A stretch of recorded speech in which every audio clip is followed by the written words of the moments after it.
Eu sou feliz por ele ter me chamado. Vou fazer 60 anos já, graças a Deus, pela graça de Deus. Minha esposa não pôde vir, mas nós somos casados já há 37 anos. Namoramos, noivamos e casamos. Lá em Marabá. Casamos em Marabá. E temos 3 filhos, casados, 6 netos, pela bondade de Deus. Meus irmãos amados, um tema muito importante, né? Guarda o que tu tens, para que ninguém tome a tua coroa. A irmã que eu estou indo aqui, 296, né? No jardim, Jesus Cristo clamava, né? Quem foi que cantou o hino? A irmã, né? E o hino, o coro do hino, como é que é o coro do hino? Vai cantar o coro do hino? Só o coro. Cante aí. Seja estar no jardim em constante oração, quando a noite chegar e o mar secar, quero estar em constante oração. Amém. Amém. Quero estar em constante oração. Glória a Deus. E por que muitos crentes não oram mais hoje? Por que é tão difícil o crente orar hoje?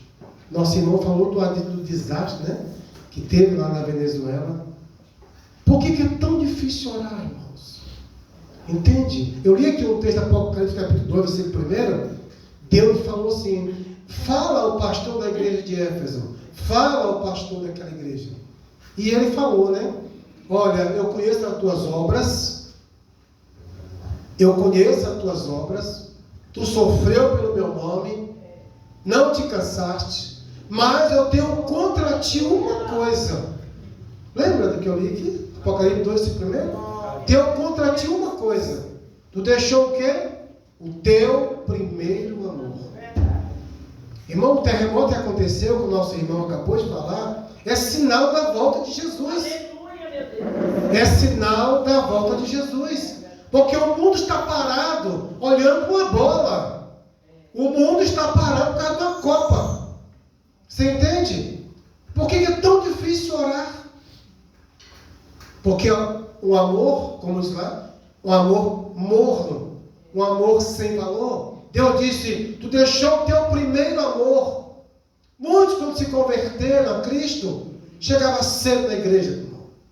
Era animado, lia a palavra de Deus, estava no sítio de oração.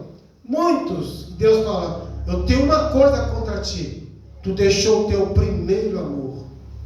A pessoa estudava a Bíblia de madrugada, orava de madrugada. Como Deus tem saudade daquele tempo. Qual tempo, pastor? Provérbios 8, 17. Eu amo os que me amam, os que de madrugada me buscam, me acharão. E por que é tão difícil orar? Muitos não oram mais. Cheguei numa casa esse dia, um pastor amigo meu, pastorzinho, vem aqui tomar um café comigo. Aí eu fui lá. Cheguei lá, o menino dele desse tamanho, 2 anos, gritava. E o que foi, pastor? Não, porque acabou o sinal da internet. Pastorzinho, fica bem aqui sentado, que eu vou aqui na farmácia botar um crédito no celular desse menino. Então, a gente não conversa se não colocar a internet. E eu fiquei lá sentado, e o pastor foi na farmácia lá, colocou o crédito. Quando eu estou lá do lado do menino, se calou de repente o menino. Aí começou a mexer no celular, o pastor chegou. Pronto, bora começar agora. Agora já tem internet no celular dele. Meus irmãos, você já pensou, irmãos? Uma criança, sabe? Meu Deus do céu. Guarda o que tu tens, para que ninguém tome a tua coroa. Porque, sabe, irmão, os futuros pastores do amanhã, está difícil encontrar, viu, irmão? Difícil encontrar. Está difícil encontrar. As crianças hoje, os filhos, não querem mais ser missionários, não querem mais ser pastores. Isso, as meninas, os filhos, as moças, jovens, não querem mais casar com pastores. Meus irmãos, 115 anos de Assembleia de Deus. 115 anos, né? Agora é aniversário, em julho. E por que é tão difícil, irmão, orar? Um amor morno. Eu tenho contra ti uma coisa: tu deixou o teu primeiro amor. Lembra de onde tu caiu, te arrepende e volta. Voltar a fazer o quê? Orar. Voltar a buscar. O hino, está dizendo o hino. Eu quero cantar, né? Como diz o hino aí, a irmã cantou? No jardim, quero eu estar em constante oração. E por que é tão difícil orar, meus irmãos? Aleluia. Sabe por quê também? Porque Deus não é mais a prioridade na vida de muitos. Deus não é mais prioridade. Capítulo 6 de Gênesis, Deus diz para Noé: eu vejo somente tu fiel nesta geração. Faz a arca. Eu resolvi acabar com o homem que eu fiz. Me arrependo de ter feito o homem que eu fiz. E Noé começa a construir a arca. Mas Mateus capítulo 24 vai dizer que o povo não acreditou nos avisos que Noé dizia: Deus vai acabar o mundo com água. Mas para o povo, Deus não era a prioridade. E Noé trabalhando, construindo e falando para o povo. Eles não deram crédito na mensagem que Noé falava. Por quê? Porque Deus não era a prioridade. Deus diz no capítulo 7 de Gênesis: Noé, entra na arca tu, tua mulher, teus 3 filhos, Sem, Cão e Jafé, e as 3 noras. E assim Noé fez. E Deus, como é bom, mandou colocar os animais para sustento dele e da sua família, porque ele iria ficar 6 meses sobre as águas. Iria ficar 6 meses, Noé. Como Deus era a sua prioridade, ele entrou na arca com a sua família. Mas quem estava fora não entrou. Por quê? Porque Deus não era a sua prioridade. Por que é tão difícil orar hoje? Sabe, irmãos, Malaquias, capítulo 1 de Malaquias, o povo trazia para Deus a oferta para a casa de Deus. Sabe o que eles traziam? Bois cego, bois manco, irmão. Traziam para a igreja, povo de Deus, animal cego para oferecer ao Senhor. Por que faziam isso? Porque Deus não era a prioridade deles. Deus esperava que eles fossem lá no curral, sabe? Pegar o melhor boi para trazer, para oferecer para Deus. Deus esperava isto, mas eles não fizeram. Traziam para a casa de Deus o boi cego, manco. Aí Deus falou: fala para eles, dá esse boi cego e manco para o prefeito, para o governador. Lá no Maranhão eu fiz uma festividade lá na igreja. A irmã falou: pastor, peça para o irmão fulano doar um boi para a igreja. Falei: irmão, eu sou ruim de pedir as coisas, mas eu vou lá. O irmão passava atrás da igreja, o irmão, então, o fazendeiro, passava por trás, sabe, já sabendo que ia ter a festa da igreja, para não ajudar. Aí eu fui falar com o irmão: irmão, tem a festa da igreja, não pode dar uma vaga para nós? Ah, pastor, mas vamos lá no curral. Chegou lá, ele pegou, chamou o vaqueiro: pega aquele boi lá, aquele boi do pastor aqui. Eu fiquei lá esperando. O rapaz veio, irmão, trouxe um boizinho desse tamanho.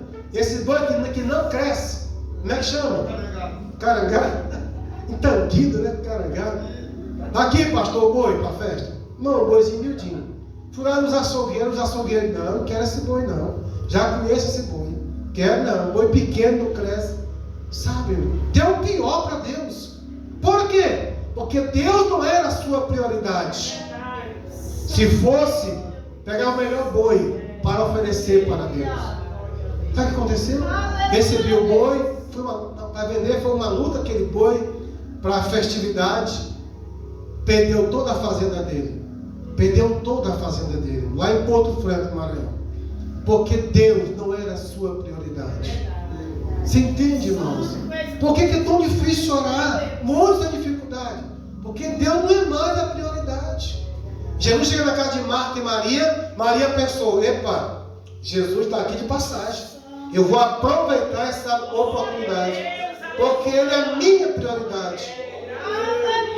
E Maria ficou aos pés de Jesus. Maria, ouvindo Jesus. E Marta ficou como? Marta, atribulada, fazendo uma coisa e outra. Não foi assim, Marta? Porque Jesus não era a sua prioridade, mas Maria era. Maria queria aproveitar aquele momento, estar aos pés do Salvador, para ouvir a palavra de Jesus. porque ele era a sua prioridade. E Marta teve a coragem de dizer: Senhor, manda minha irmã vir me ajudar. Jesus disse: não, ela escolheu a melhor parte. Ela escolheu a melhor parte. Por que é tão difícil orar? Porque para muitos Jesus não é mais a prioridade. Mas para nós, irmãos, Ele é a nossa prioridade, o Senhor. Então nós não podemos perder essa oportunidade. No livro de Ageu, no capítulo 1, a palavra de Deus vai dizer que o povo de Deus iam fazer as suas casas bem feitas. Porém, a casa de Deus estava o quê? Vazia, deserta. E Deus perguntou: a casa de vocês está bem feita, mas a minha casa está deserta. Aí Deus manda o castigo. Fala para esse povo que eles vão plantar muito, mas vão colher pouco. Vão comer, mas não vão saciar a sua fome. Vão beber, mas não vão saciar a sede. Sabe por quê? Porque Deus não era a sua prioridade. E Deus disse mais ainda: e o salário que eles vão receber vai para um saco furado. Porque Deus não era a prioridade deles. E muitos crentes, irmão, recebem o dinheiro no fim do mês e não dá para nada. Sabe por quê? Porque Deus não é a sua prioridade. E Deus esquecia a nossa prioridade. A irmã leu aqui agora, falou aqui, Provérbios 16, 3, né? Que fala das primícias, da prioridade. Então muitos não crentes não oram mais também, irmão. Não buscam mais a Deus. E olha o que já falaram aqui, o tema: guarda o que tu tens, para que ninguém tome a tua coroa. Porque é tão difícil orar? Porque para muitos aprenderam a viver sem oração. Irmão, tem crente que se levanta, não ora mais para trabalhar, vai se deitar, não ora mais, e aprendeu a viver sem oração. Quando Jesus disse em Lucas 18, versículo 1, orai sem desanimar, orar sem desistir, orai sem cessar. Orai sem cessar. Ana orou insistente por um filho, não foi? Porque Ana entendia que Deus era a sua prioridade. E ela orou insistentemente a Deus, como a irmã acabou de falar aqui, que foi curada, né? Foi curada a nossa irmã, a outra também foi curada, a irmã Ruth, porque entende que Deus é a prioridade. Então Deus responde. Então muitos, irmãos, aprenderam, vivem sem orar. E é tão difícil, irmão, orar para alguns. Para outros é tão difícil orar. Sabe por quê? Porque acredita que Deus não vai mais responder a sua oração. Sabe? E o povo de Deus, lá em Israel, Isaías 58, o povo culpava Deus: Senhor, até quando nós jejuamos e tu não recebe o nosso jejum? Aí Deus responde, né? Isaías 58, porque o jejum que vocês fazem eu não aceito. Porque o jejum que eu quero é que tu reparta o teu pão com o faminto. O jejum que eu quero é que tu vê o teu vizinho nu, pega as tuas roupas e divide. Esse é o jejum que eu me agrado, diz o Senhor. Você entende, irmão? Porque que muito não oro mais? Guarda o que tu tens, para que ninguém tome a tua coroa. O que é que você tem? O perdão dos pecados. O que é que você tem? Uma morada no céu. João capítulo 14, Jesus disse: eu vou preparar um lugar para vós, e eu voltarei. Eu voltarei. Então muitos não oram mais, porque acham que Deus não vai ouvir a sua oração. Em Mateus capítulo 17, o pai com o filho possesso de um demônio, um espírito maligno. E o demônio pegava o rapaz, jogava no fogo e jogava na água para matar o rapaz. E o pai pega esse menino, esse jovem, leva para o discípulo de Jesus. Disse: Pedro, meu filho está sendo jogado. O demônio pega meu filho, joga no fogo, joga na água e está quase matando meu filho. Pedro orou e o demônio não saiu do rapaz. Aí João ficou assim olhando, eu imagino, João ficou olhando. João ora, também o demônio não sai do menino. O Mateus, que era meio incredão, rapaz, se o Pedro orou, o João, que é o amigo do Senhor, orou e nada aconteceu, mas o pai disse para todos orarem. O Lucas orou, nada aconteceu. O Tiago orou, os 12 oraram. O homem pega o menino e leva para Jesus. Mestre, o meu filho está aqui, tem misericórdia de mim. O demônio pega meu filho, joga no fogo, joga na água, está para matar meu filho. E eu levei para os teus discípulos orarem. E os teus discípulos não puderam libertar o meu filho. Por que muitos não oram mais? Porque acham que Jesus não vai ouvir a sua oração. Mas ele ouve a oração do fiel. Em João 9,31, a palavra de Deus diz que Deus não atende a oração do pecador. Do pecador ele não atende. Então Jesus falou assim: trazer aqui o menino. Jesus só fez mandar. Jesus não orava, né? Ele não orava para libertar ninguém. Ele só mandou o demônio sair e o demônio saiu. E os discípulos foram falar com Jesus: Senhor, por que nós não conseguimos expulsar o demônio do menino? Jesus falou o que para eles? Esse demônio só sai com o quê? Oração e jejum. Você entende? Porque que muitos não oram mais. Não adianta orar. Eu já orei. Ore. Orai sem cessar. Orai sem cessar. Mateus capítulo 7, Jesus disse: quem bate, a porta abre. Quem procura, acha. E ele fala mais ainda: todo aquele que pede, recebe. Todo aquele que pede, recebe. Guarda o que tu tens. O que você tem? Dons espirituais. Como disse a nossa irmã aqui agora, a irmã Ruth. O diabo, meu irmão, sabe onde ele está, o diabo? 1 Pedro 5, versículo 7. Versículo 8. Ele está ao nosso derredor, irmão, procurando o quê? Uma oportunidade para destruir o seu casamento, o meu casamento, destruir meus filhos, seus filhos. O diabo está ao nosso derredor. Graças a Deus, Deus colocou um anjo ao nosso lado. Salmo 34, versículo 8. Ele colocou um anjo para nos guardar do diabo. Você vai dormir daqui a pouco, você, viu, irmão? Tem um anjo lá no teu quarto. 24 horas. Glória a Deus. Guarda o que tu tens. O que é que você tem? Um anjo. Um anjo acampado, irmão. Você vai dormir, o anjo está lá. Salmo 34, versículo 8. O anjo do Senhor acampa ao redor dos que temem a Deus. Livra. Aí você vai trabalhar de manhã, você vai sair de moto. O anjo está ali, o anjo. Está de carro, de ônibus. O anjo livra e guarda. Você entende? Guarda o que tu tens. O que é que você tem? Intimidade com Deus. Guarde essa intimidade. O que é que você tem? Dom de profecia. Guarda o que tu tem, para que ninguém tome. O diabo quer tomar mesmo o seu talento, o seu dom. Mas um dia você vai prestar conta com ele um dia. Cadê os dons que eu te dei? Eu te dei 5. Está aqui, Senhor. Ganhei mais 5. E você? Cadê os 10 que eu te dei? Está aqui, Senhor. Ganhei mais 10. Cadê a 1 que eu te dei? O que ele disse? Enterrou. Por que você enterrou? Porque eu sabia que eu era mau. E se tu sabia que eu era mau, tu ainda foi enterrar. Guarda o que tu tens. O que é que você tem, meu irmão? A tua salvação. O terremoto aconteceu ontem lá. Interessante, Ezequiel 22, Deus que vai, Deus, não vou nem falar que muitos não vão entender, mas Deus está dizendo que ele ia agir dessas formas e levaria o justo e o ímpio. Para onde vai o justo? Para a eternidade. E o ímpio? Para o abismo.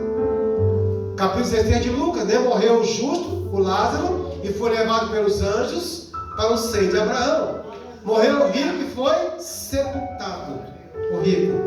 Então, meu amado irmão, guarda o que tu tens. O que é que você tem? O perdão de Deus. O que é que você tem? Um esposo. Guarde o seu esposo. O que é que você tem? Uma esposa. Guarda a sua esposa. Guarde os seus filhos. O que é que o seu filho está vendo lá no quarto do celular? O que é que ele está vendo, seu filho? Eu pastorei agora uma igreja no Maranhão. E lá tinha uma jovem, 15, 16 anos.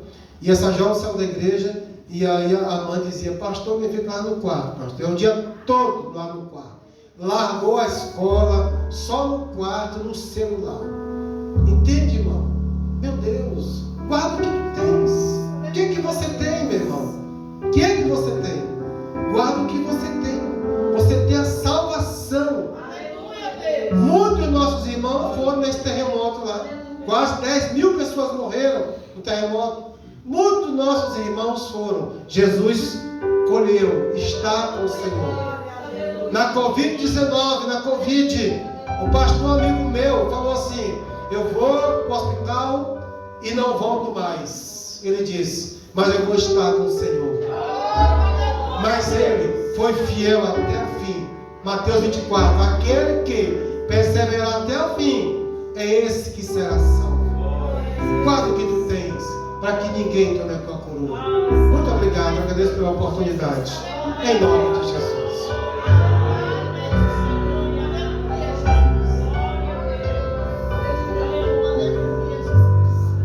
Glórias a Deus, né? Guarda o que tu tens, para que ninguém rouba a tua coroa. Ele vem, né? Glórias a Deus, se você estiver guardado aquilo que foi confiado nas tuas mãos e ele vir, vai encontrar, né? Louvado é o nome do Senhor Jesus. Sou grata a Deus pela vida, né, do pastor Osiel, né? Glória a Jesus. Nós temos se visto ali no pastor Adilson. Glórias a Deus. É dificilmente tem uma vez você vem aqui que nós não estamos lá, né? E hoje nós tivemos a oportunidade de você estar aqui, mas nós, né? Que o Senhor continue abençoando a sua vida, o seu ministério, né? Por onde que você passar, venha ser canal e bênção, né, do Senhor nas vidas ali que vai estar ouvindo a palavra do Senhor através da sua boca, né? E que você possa levar de volta lá para o seu lar, para a igreja, para o ministério, qual você congrega.